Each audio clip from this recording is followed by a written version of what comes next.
Boa noite. Você fica agora com as notícias que são destaque em Minas nesta terça-feira. Belo Horizontino é preso em flagrante nos Estados Unidos depois de tentar estrangular e de espancar a namorada, que também é de BH. E a menos de 60 quilômetros da capital, tem uma cidade na qual os crimes mais frequentes são contra as mulheres, 70% de todos os registros. O comerciante é morto por criminosos que vingaram uma tentativa frustrada de assalto. A polícia estourou um bingo hoje na capital e mais de 80 pessoas foram presas. Pesquisadores da UFMG descobrem uma substância que pode inibir a vontade de consumir drogas. Comerciantes apostam em saídas criativas para vencer a crise. Mais informações sobre essas e outras notícias a partir de agora.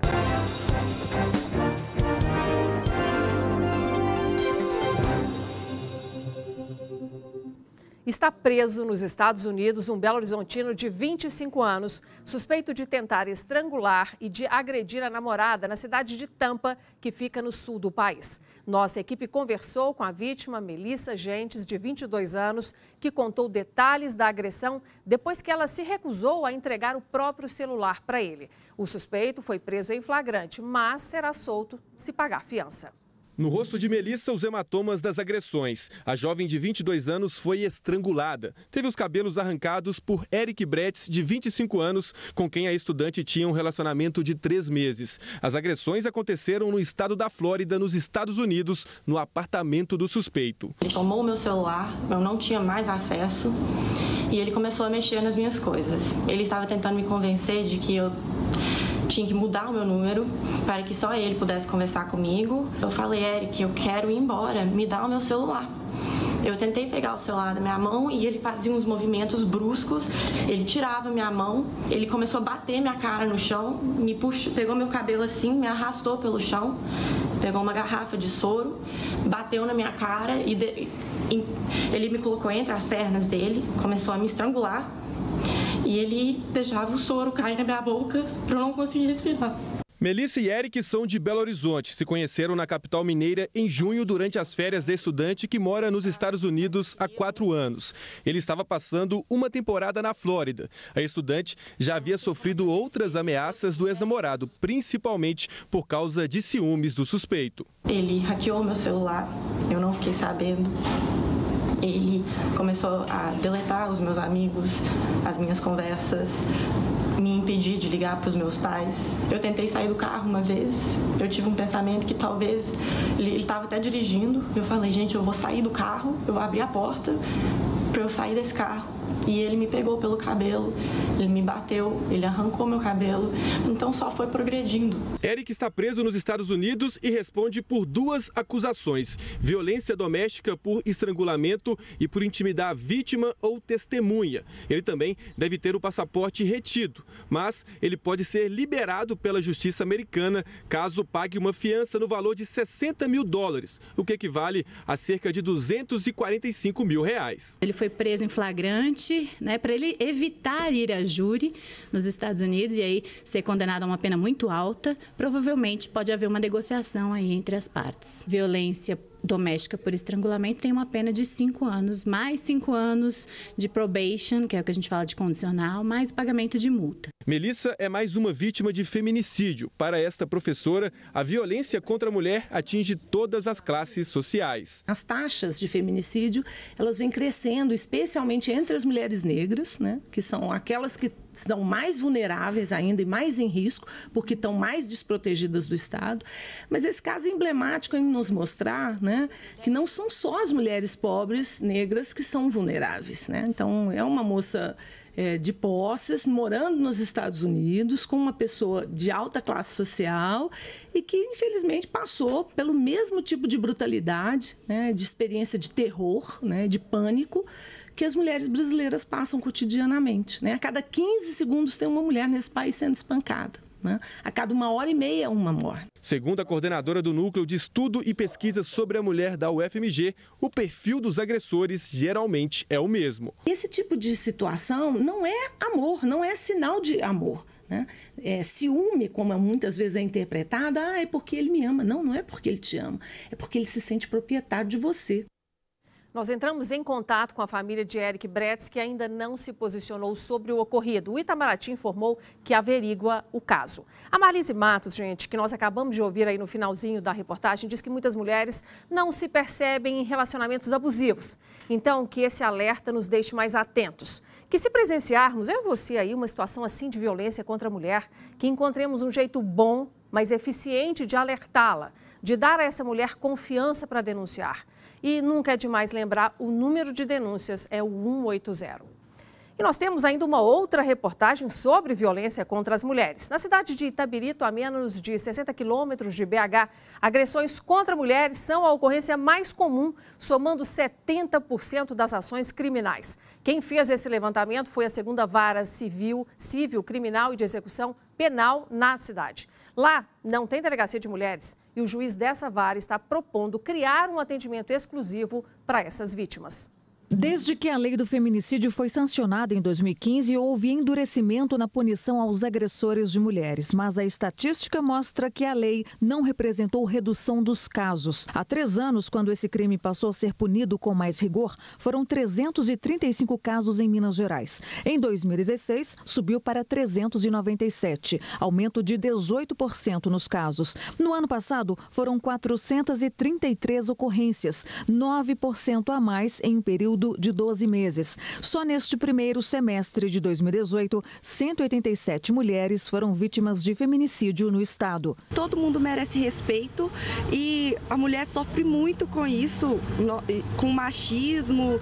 E então a gente tem que dar um jeito e todo mundo ter consciência do que faz. Não tem que chegar na violência de pôr a mão em ninguém, não. Nem filho veio educar filho que não concorda em bater, como mais bater em mulher ainda, gente. A violência contra as mulheres aqui em Itabirito corresponde a 70% das ações criminais do município. Nos últimos 5 anos, foram 354 casos. Número muito superior, por exemplo, ao número de casos de furtos, que foram 73, e de tráfico de drogas, que foram 50.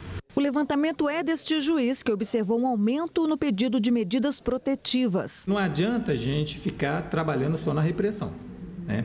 A ideia é vamos atuar de forma preventiva e, ao mesmo tempo, capacitar o nosso município para o atendimento a essas mulheres, né, vítimas de violência doméstica. A cidade de pouco mais de 46 mil habitantes na região central do estado conta com o CREAS, o Centro de Referência Especializado de Assistência Social. Atualmente, 24 mulheres vítimas de violência são atendidas pela Casa de Apoio. Ela tem acesso a um técnico qualificado, a uma escuta técnica, um acolhimento técnico, onde ela vai poder se expressar o que ela está vivendo, vivenciando, para se empoderar e sim tomar a sua decisão e ser respeitada.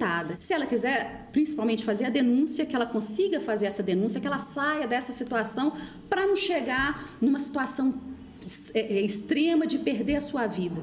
O juiz responsável pelo levantamento dos números da violência no município reconhece o valor do serviço oferecido pelo CREAS, que atende também de forma ampla crianças e idosos.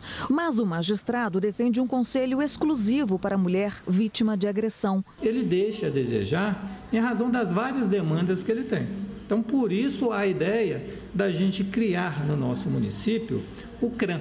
O que é o CRAM? É o Centro de Referência de Atendimento à Mulher, né?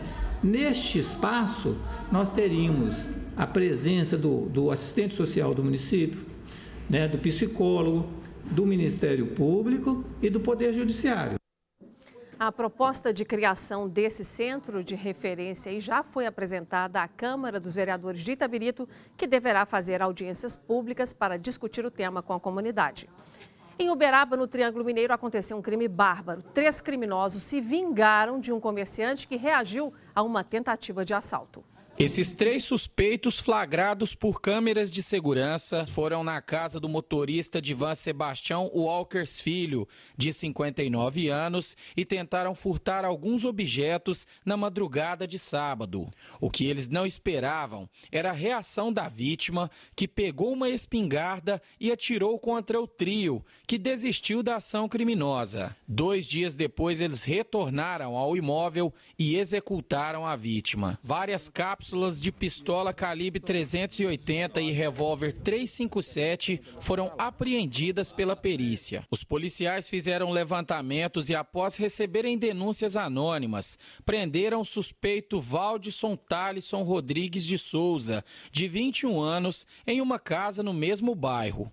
Com ele, a polícia encontrou um aparelho televisor e um celular roubado. O jovem, que tinha mandado de prisão, foi levado para a delegacia, teve a prisão confirmada e depois levado para a penitenciária Professor Aloysio Inácio de Oliveira, em Uberaba.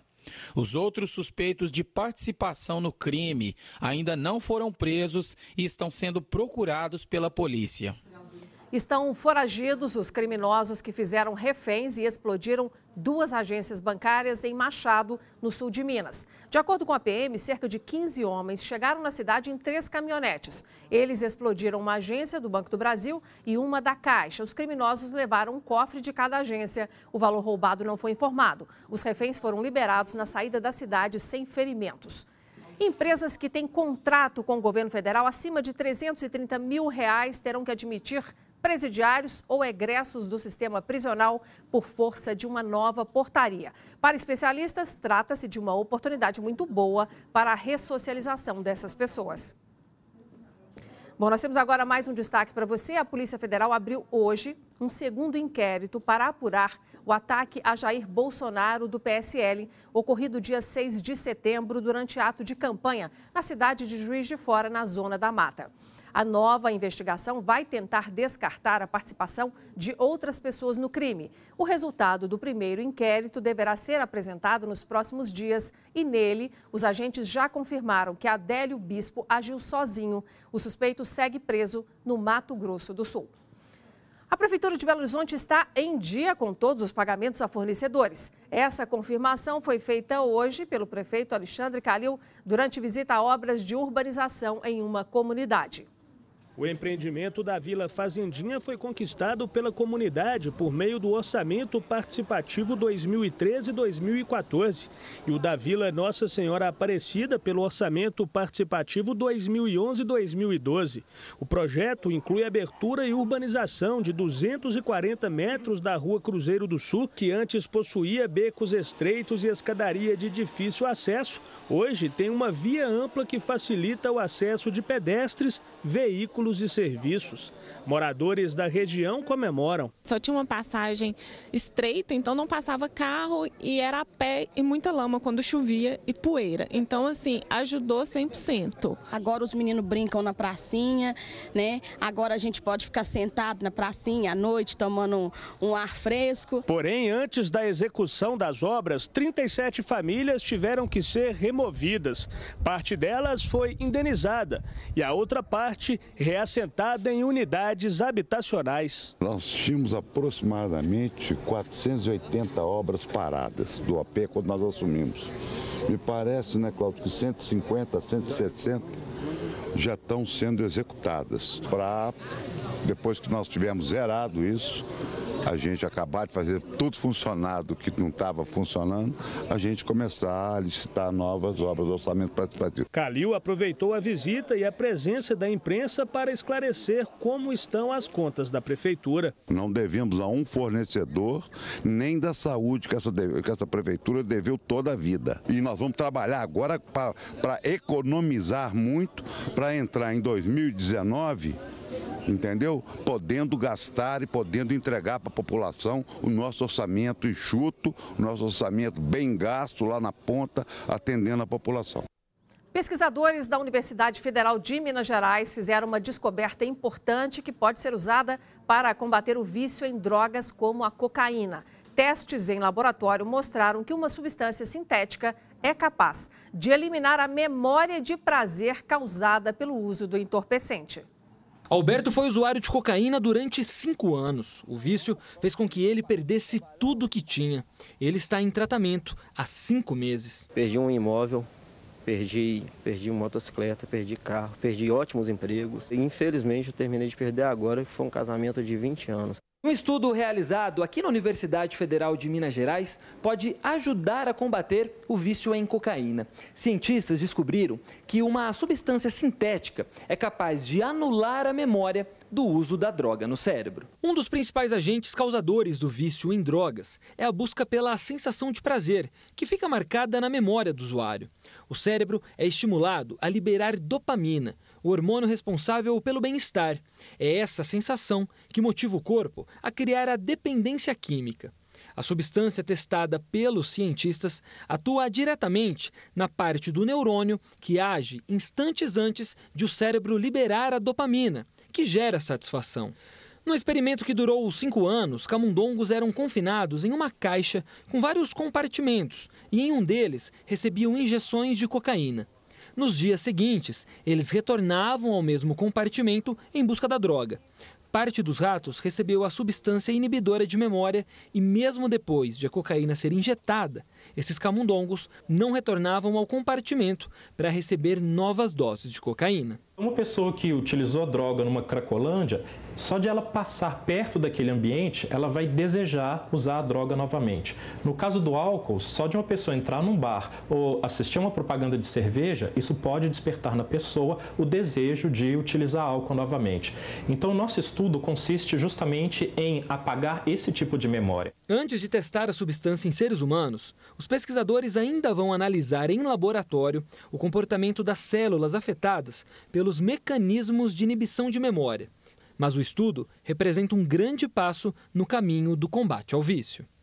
E veja a seguir, Lei do Estágio comemora 10 anos e estudantes comemoram os direitos conquistados.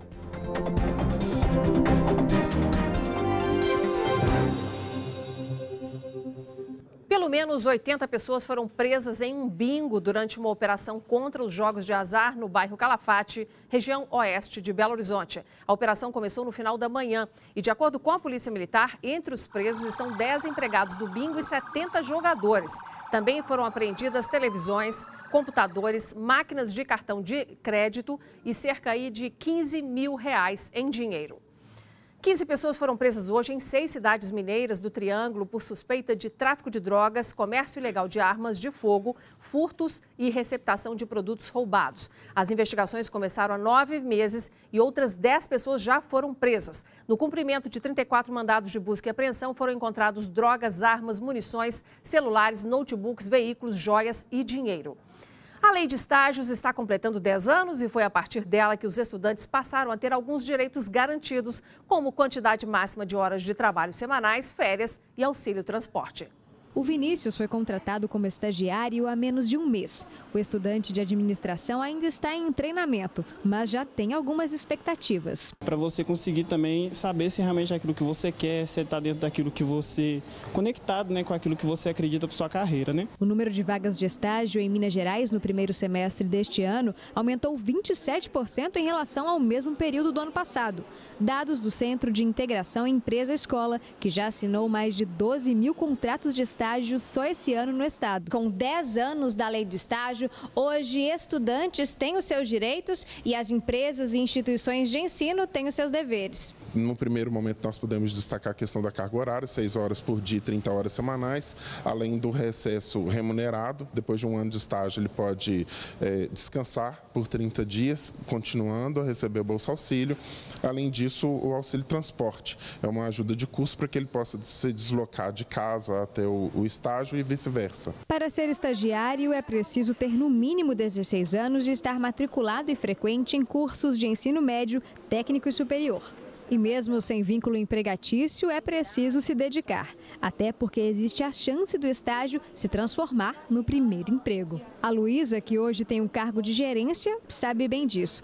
Ela começou como estagiária de suporte ao cliente nessa empresa de marketing de conteúdo há 4 anos. Acho que o que foi fundamental foi estar aberta a novas possibilidades, a novas oportunidades que foram surgindo para mim enquanto estava aqui dentro. Que aí eu pude descobrir o que é que eu gostava e aí sim ir me especializando e construindo a minha carreira. E eu tenho uma dica para os estagiários. Fiquem atentos, procurem aprender até fora das suas funções diretas. Perguntem sempre que tiverem dúvida e tenham disposição. Sejam os primeiros a se prontificar a ajudar. A atitude colaborativa conta muitos pontos para vocês. E veja a seguir, empresários e autônomos adotam saídas criativas para atrair clientes e também fugir dos impactos da crise.